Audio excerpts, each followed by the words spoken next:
y oyeron la voz de Jehová Dios que se paseaba en el huerto al aire del día. Y escondióse el hombre y su mujer de la presencia de Jehová Dios entre los árboles del huerto.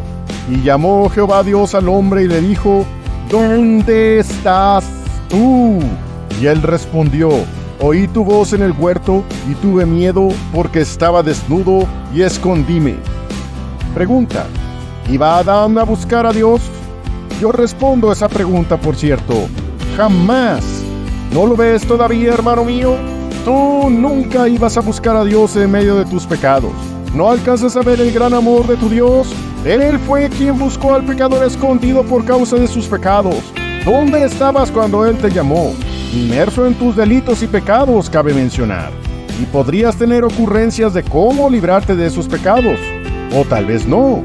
Pero esos delantales de higueras que te cosías para cubrirlos no servían de nada. Tu voz me habló, Señor, y a la muerte venció. Esa sangre rescató mi vida del lodo cenagoso. Ese día que nos rescató fue un glorioso día y desde ese día podemos decir que somos libres. ¡Oh, gloria a Dios! Dios buscó a Adán para rescatarlo y perdonarlo. Así fue la situación. Adán no buscó a Dios, sino que Dios buscó a Adán. Ese era su objetivo.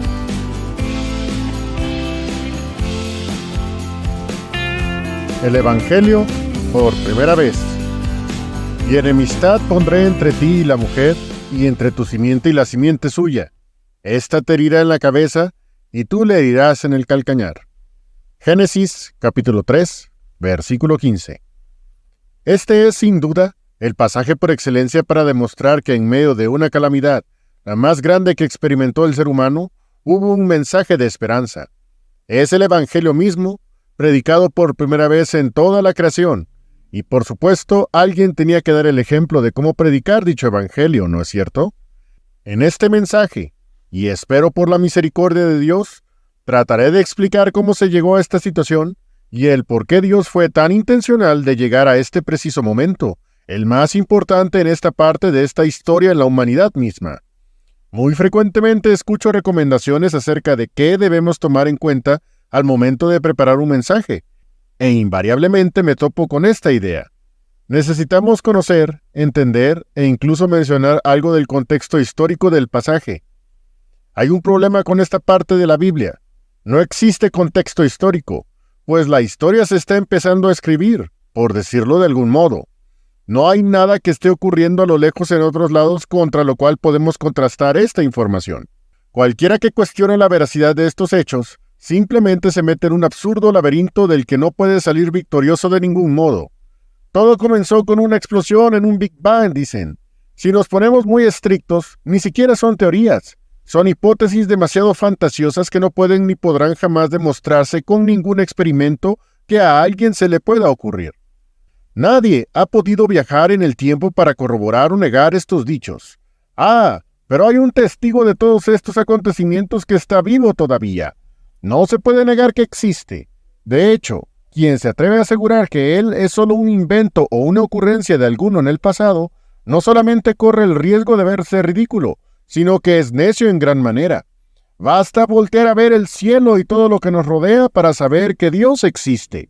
¿Será posible que una explosión haya puesto al planeta Tierra donde está, con la temperatura adecuada para la vida y con el movimiento terráqueo correcto para que los vientos, el clima y las estaciones sean adecuadas para la vida? Venus es muy caliente y Marte es muy frío, y tal cosa como lo es la vida, simplemente no se puede desarrollar en esos planetas. Pero ¿para qué dar una clase de astronomía si podemos mejor dejar que ese testigo que muchos quieren ignorar nos enseñe sus mejores clases, ¿no creen?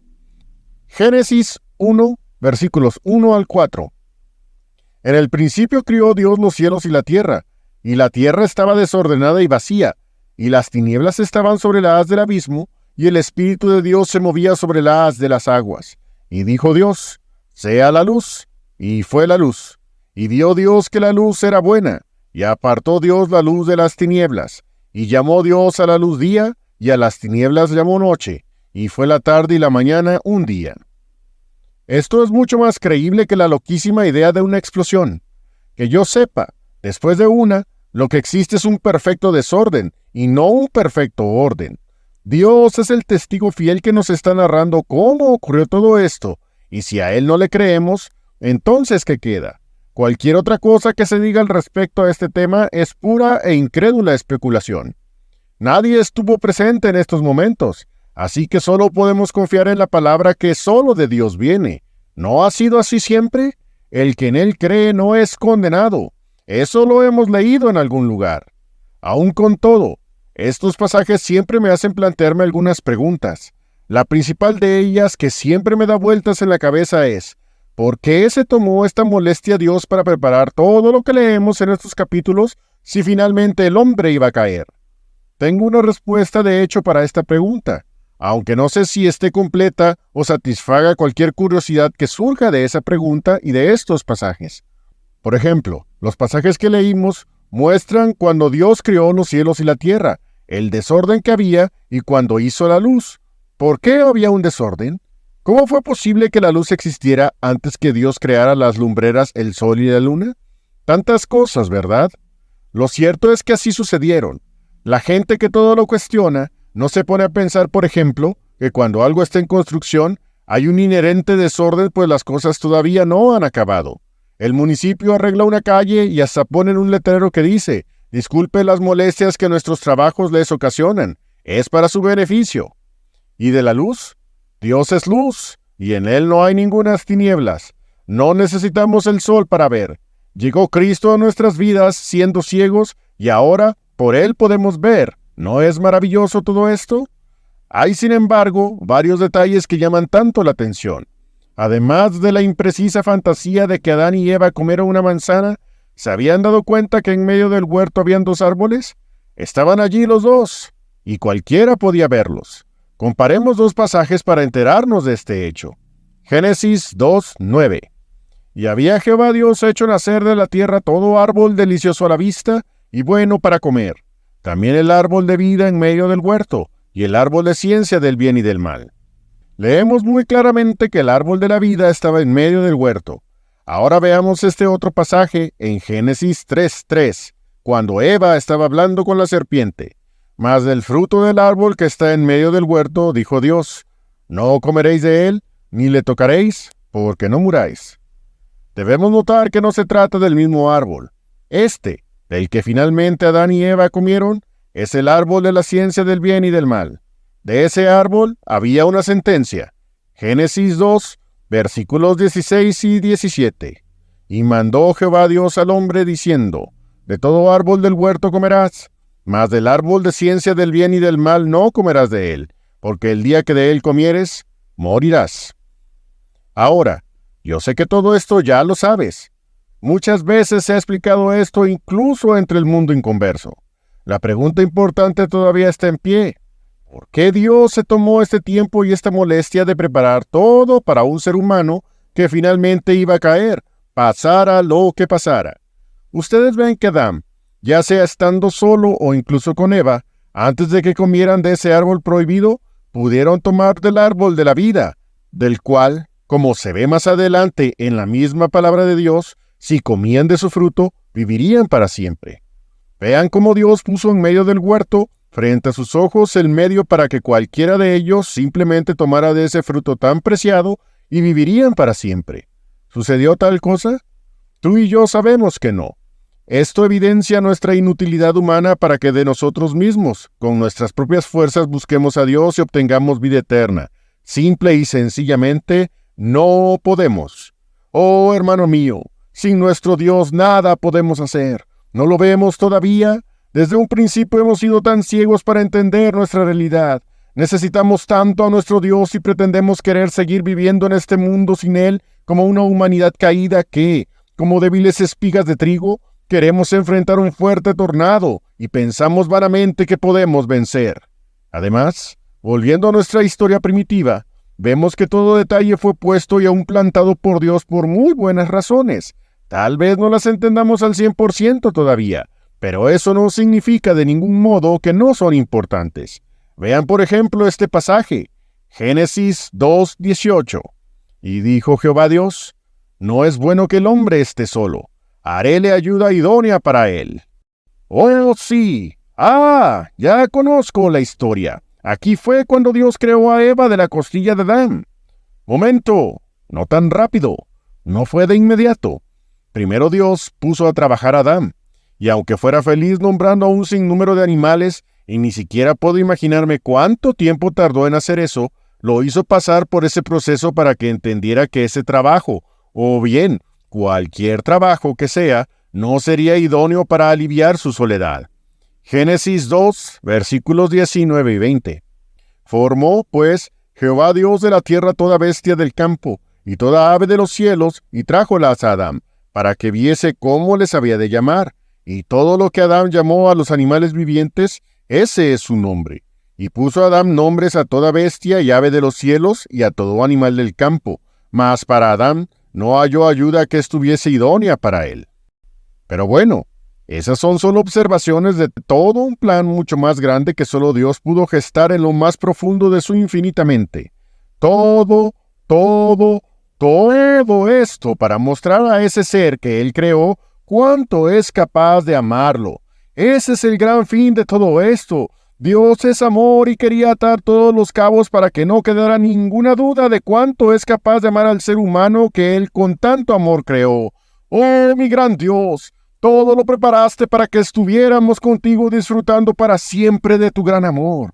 Vean que nada se le escapó a nuestro Dios. Admiren que el gran protagonista de esta gran historia es Él, y nosotros solamente somos espectadores y solamente una pequeña parte de un gran plan para que Él, siendo formidable entre las gentes, fuese y aún hoy sea glorificado como quien es Él, nuestro gran Dios omnipotente, el Shaddai. ¡Oh, gloria a Dios! ¡Ah, cómo me encanta decirle así a nuestro Señor! El Shaddai, Dios omnipotente. Dije que nada se le escapó, ¿no es cierto? Leemos dentro de esta historia este pasaje que es una gran verdad en toda la historia de la creación. Génesis 1:31. Y vio Dios todo lo que había hecho, y he aquí que era bueno en gran manera, y fue la tarde y la mañana el día sexto. Todo era bueno en gran manera. Nadie puede ni debe discutir ese hecho. Si nada se le escapó, y todo lo que hizo era bueno, entonces la serpiente en el Edén, quien también la hizo Dios, ¿es bueno que allí estuviera?